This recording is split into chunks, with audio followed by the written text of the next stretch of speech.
and she said there was just a dark presence that just showed up into the room. This presence picked up, she said physically picked up one of the Barbie dolls and started playing with her. Hey everybody, I will be removing my makeup as I finish telling this scary story that I posted about a year and a half ago, and some of you guys have been asking where's part 2.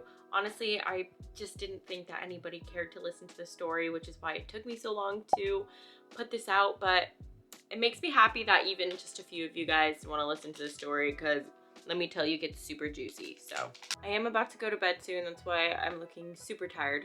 I just wanted to preface this by saying that everything that I'm about to tell in this story is completely true. Everything that I told in the last video, and if you have not watched that yet, make sure you please click the link down below and watch that one before this one. Let's get in with part 2 of Billy the Demon. Honestly, I'm home alone right now, and just saying his name just gives me the heebie-jeebies. So the last one I told you about my friend. Honestly, I don't really remember if I gave her a name in the last one or not. All right, I have confirmed that her name was Nellie, and that is what I named her.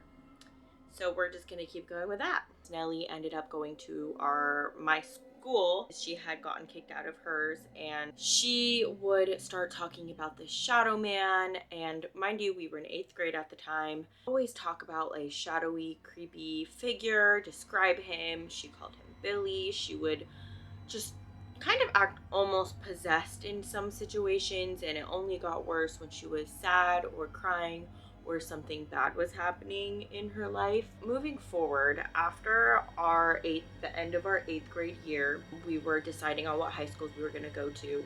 We both actually ended up going to different public high schools, not at the Christian school we were at. But after her and I went to different schools, there was kind of a falling out, and she also stopped going to church around this time as well, so I didn't really see her at church either as much. We didn't talk anymore. I think we were both just trying to navigate like this new life that we were about to be in. You would think that, oh, well, now that they're not talking anymore, there will be no more creepy experiences, right?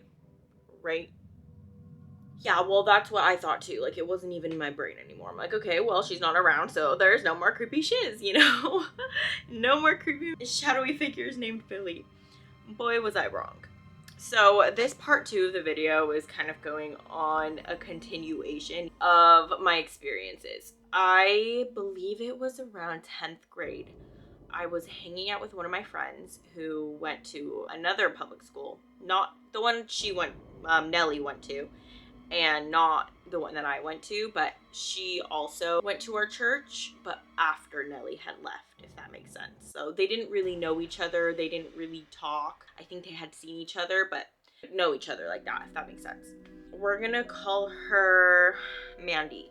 So my friend Mandy and I were just hanging out. I think we were hanging out at the park near my house, and we were just swinging on the swings. We were just like, ooh, like, do you have any scary stories you want to tell? Because if you guys know me, I love a good ghost story. Mandy was like, oh, you know what? I actually do have a scary story. And I was like, oh, cool, like, tell it to me. And she was like, well, I actually have never really told anyone about this before. And I said, oh, okay, go on. And for some reason, when she said that, I just got like this really bad feeling in the pit of my stomach. It just made me feel, I don't know, it just gave me the heebie-jeebies, like something wasn't right. She begins to tell me this story of when she was younger. She would play with her sister at like this old apartment she used to live at. There was a time where her sister just like stopped playing dolls with her. I know that she was going through a lot of stuff like in her childhood at the time as well. And she remembers just being really, really sad one day.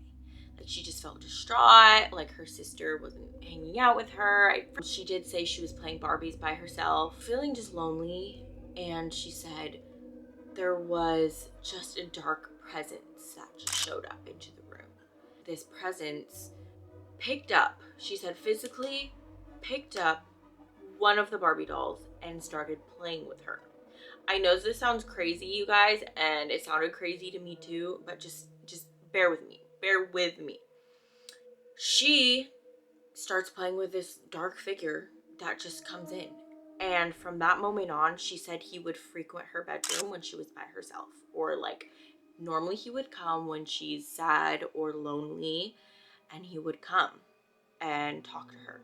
She started to describe him, and the moment she started describing him, I was like, all right, this sounds a little too familiar for my liking. So I asked her, hey Mandy, does he have a name by any chance? And she was like, you know what? Yeah. Well, I didn't really know his name at the time, but for some reason, the name Billy popped into my head. Sorry, I'm still getting the chills just thinking about it. When I tell you that I fell out of my chair, I fell out of my chair. I was in disbelief. I couldn't believe my ears when I was hearing. And I just knew. I don't know why when she started telling this story, like I said, those two maybe had seen each other in passing, but they were never friends. And they never like talked.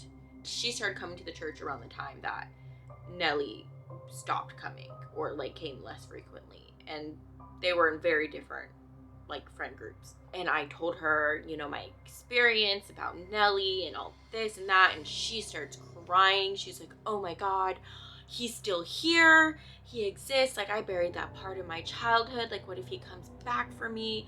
And she was just like panicked, and she was just so scared. Like, we were both literally just like shaking in our boots, because that was like the first experience I had after me and Nellie like stopped talking. Moving on, I believe it was like a year later. Yes, it was like a year later. I was going into, it was this summer, going into my either junior or senior year. Me and one of my best friends, hey Leanie girl, I love you. Me and Leanie, we were kind of at like our little adventurous phase and let's be sneaky phase. We wanted to be little troublemakers. We were so bored. It was in the middle of the summer. We were like, all right, what can we do? We had these guy friends at the time. We would like text every now and then or like Snapchat or whatever. They were like, hey, you want to hang out? And we are like, okay. It's like nighttime, and her mom used to work these like overnight shifts. Like, so there would be no adults at her house overnight. We're like, oh, like we can leave the house. Like no one will notice. Like it's no biggie. So come pick us up. And they're like, all right, cool. They came and they picked us up. We were like, all right, what do we want to do? So we are like, oh, let's go get some food. Let's do this. And then in the midst of us figuring out what we want to do, one of the guys is like, hey, have you guys ever been to Mare Island?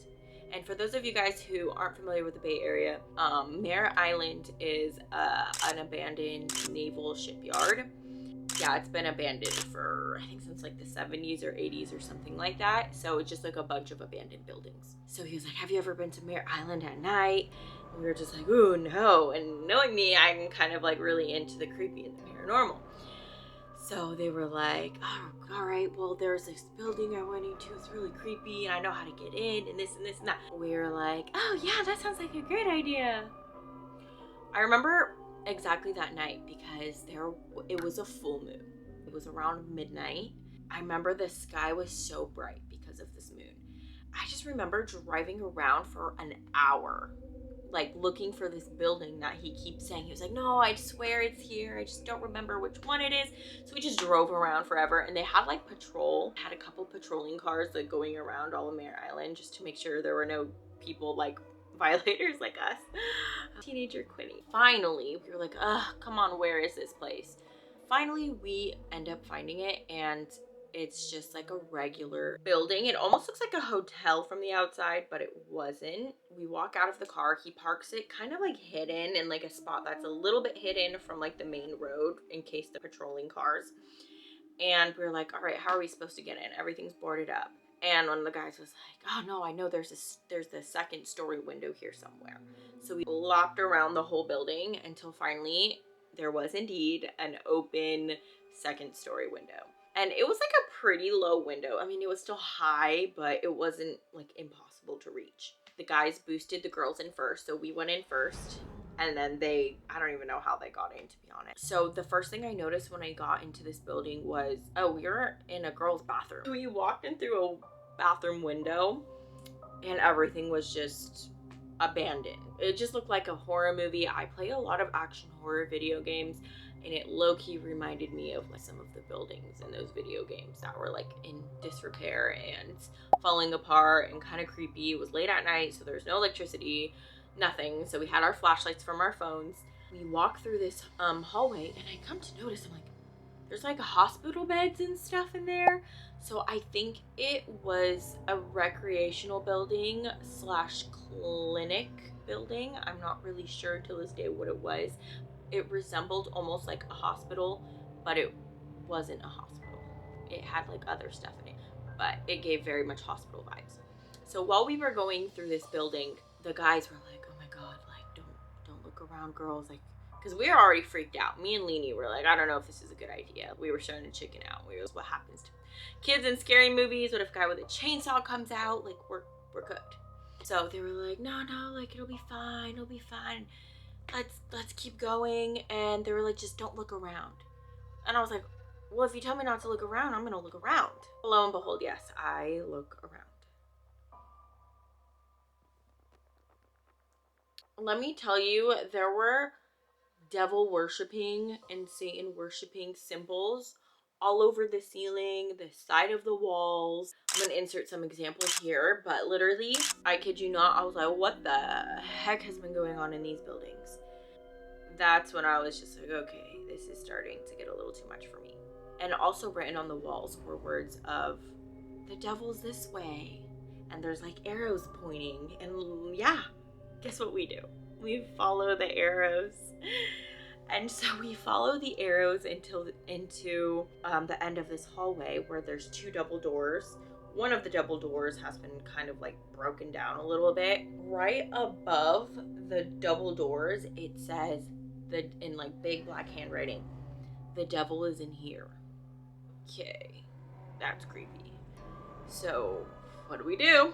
We walk into this creepy place. So it looked almost like a theater when you first walk in, but I don't know if it was like some type of conference room. It had like a little stage and like a bunch of those red seats, like the really old movie theater seats. And written on the back row of the movie theater seats in big black bold letters is the words, "Billy!" Exclamation point. Exclamation point. Exclamation point. Leanie had known my story, and I had told her my scary story before because that was something that had always frightened me. Her and I literally look at each other and we were like, "Oh, hell no. Like, we need to leave. And I told the guys, I was like, we need to leave. I can't be in here. Like, I'm so scared. Like, please take us out. And they're like, "Oh, okay. Whoa. Okay. We ended up cutting the night after that. And yeah, that was the end of the night, basically. I couldn't stop thinking about it. And I think the guys at the end of the night were kind of annoyed with us because that's literally all we were talking about. It was like, "Oh my God, like, why was that there?" Like, trying to tell the story of what happened. I was like, what is the connection? My brain is still trying to figure out, like, what is the connection between all of this? Is this a Bay Area haunting or something? Has other people, like, outside of the Bay Area? I don't know. And so if anybody of you guys out there are having similar experiences, please let me know. You would think that the story would end there. But no, ma'am. It doesn't. Fast forward about, I am graduated from high school. I remember a few years go by and I decided to hang out with some of my friends that I hadn't seen in a while, and we were just reconnecting. I invited them over at the place I was living at the time. We were all just hanging out. It was me and these two girls. We were sitting at this table in the dining room. We were just, talking about old high school memories and hanging out, laughing. I know one of the girls is very in tune with like the spiritual, and both of them had gone to Asia together. I think it was like Japan, and they were like telling me how they got like this place in Japan and an Airbnb that was haunted. That has nothing to do with this story, but that was really interesting that they stayed in a haunted Airbnb while they were staying in Japan. Anywho, so that got us on a whole tangent about telling scary stories. Of course, I don't pull out the you-know-who. We're just gonna say you-know-who because I don't feel comfortable saying his name for right now. I don't really feel like talking about it in that moment yet. One of the girls was telling me how one of her best friends, She was like, yeah, I'm a little bit concerned about her because I don't know, there's just something weird going on with her. I was like, oh, what do you mean? She says that she has these guardian angels, I think, who she sees and she talks to, something of that sort. I don't remember the details or anything. Sorry, I'm just being a little bit vague. And I say, oh, okay, well, are they good? She said, yeah, she said that there's a male and there's a female. And she said the female seems really nice. It's the male that she's concerned about. I immediately thought in my head, oh boy. I was like, could you describe him? She was like, I don't know too many details, but I want to say he's just like a dark figure. She can't really see his face. There's something not as kind about him. Of course, I asked the famous question, does he have a name? And she was like, I forget his name. I want to say it's like Billy or Bobby or something like that. And immediately my jaw dropped. So I was like, are you kidding me? There's no way this is happening. There's no way this is real. Like, this has to be a California ghost or something. But every single time, it's just a dark energy that happens. I, of course, end up telling them the story and my experiences and how I think that whatever this thing is isn't per se a good spirit. I'm just going to give you guys a rundown on what I think it is. And yes, that's my very last experience with this said person. I haven't heard anything since. It's still just crazy to me that, mind you, these people don't know the other two people in the story. They don't know Nellie or Mandy. So they're like a separate bunch, but we only have one common denominator, and that is we all live in the Bay Area. I think this is just based on my observation that what this could be is maybe he's some kind of entity. Maybe he's all around. Maybe he goes by different names. Who knows?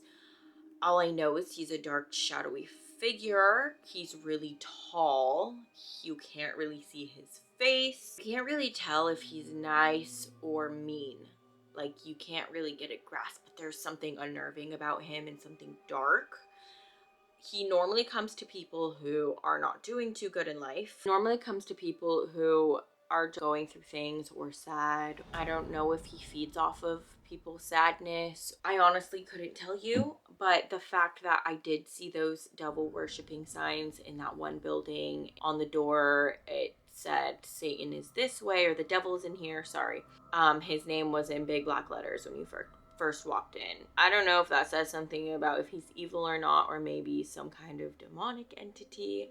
I am guessing that only from that experience. And also, why would it come like during sad times other than feed off of that?